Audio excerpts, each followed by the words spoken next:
Hello friends, मैं चेतना भाटी आज आपको बीकॉम फाइनल ईयर का इनकम टैक्स लॉ का लेसन समझाने जा रही हूँ। हमने इस लेसन का पहले वेतन से आशय पढ़ा था, मतलब सैलरी की डेफिनेशन हमने पढ़ी थी। अब हम वेतन से संबंधित कुछ महत्वपूर्ण बातें पढ़ेंगे। Some important points regarding salary. आयकर के संदर्भ में वेतन से संबंधित कुछ बातें निम्नलिखित है। फर्स्ट पॉइंट है वेतन शब्द का अर्थ। हम अब सैलरी का अर्थ पढ़ेंगे। फर्स्ट, इसकी महत्वपूर्ण बातें।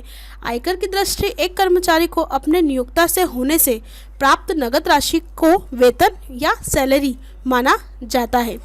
सेकंड पॉइंट है वेतन की प्राप्ति। हमें वेतन कैसे प्राप्त होता है?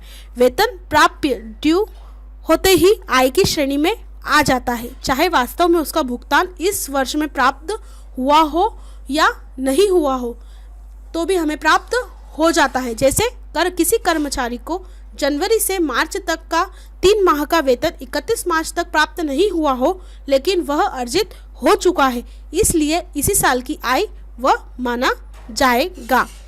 थर्ड पॉइंट है कर मुक्त वेतन। कर से मुक्त वेतन हम पढ़ेंगे।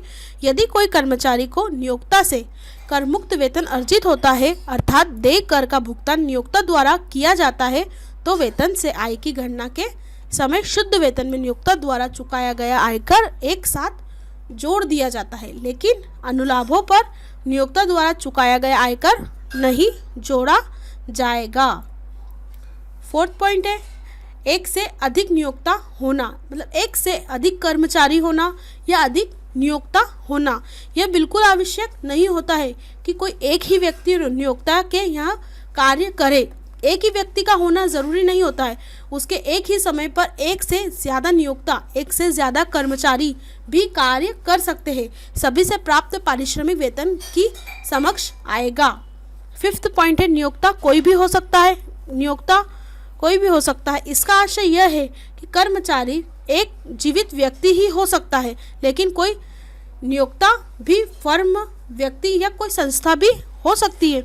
यदि कोई फर्म हो या कोई व्यक्ति हो या कोई किसी संस्था से जुड़ा हो, तो वो संस्था भी यहाँ पर नियोक्ता हो सकती है। वेतन देय होने की तिथि। सामान्यतः कर्मचारी को वेतन मासिक या हर महीने के आधार पर दिया जाता है। यह मासिक वेतन निम्न प्रकार देय होता है।